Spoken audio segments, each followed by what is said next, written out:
Well, without much of a surprise, a terrorist organization that will abduct, murder, maim, butcher, rape, behead, obviously won't hold to a ceasefire or a pause in the fighting. And this is what we experienced today, as you pointed out, three different explosions, three different locations, explosive devices with soldiers that were wounded in. Um, this is what we've been concerned about over the last 4 days now, and it appears that today this happened. From our perspective, we are making the necessary preparations for two scenarios. First of all, obviously, to continue the hostage release. We are making the necessary steps in order to bring them home, to take them to medical facilities, to take them to the for the initial evaluation from medical and mental status, and then to the hospitals. But also we're taking the necessary steps as instructed by the Chief of Staff, Lieutenant General Herzi Halevi, to be prepared to fight, to continue our battle in order to dismantle and destroy Hamas as a governing authority.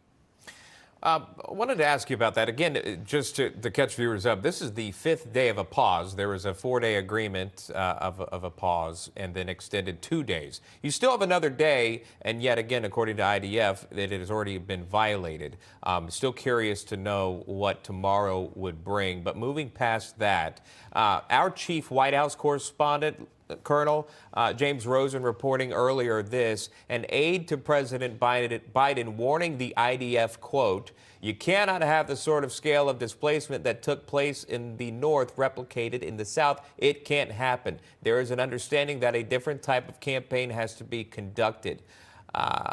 Do you have a response to this in terms of the IDF? Obviously, we can ask the Prime Minister or the President, President Herzog, but he's specifically talking about the IDF and how the war is being handled in Gaza.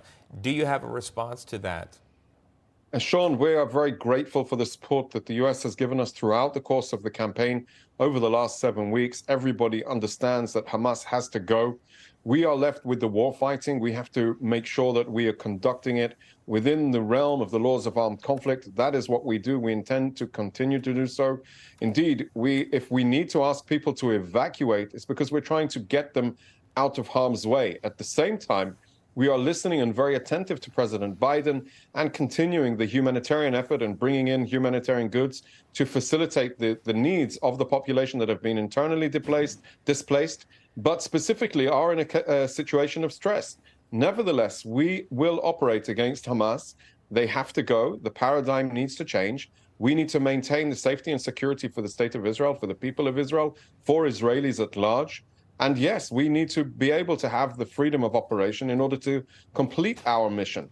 I think there is one very clear reality and a very clear outcome that both Israel and the U.S. agree on, is that Hamas has to go.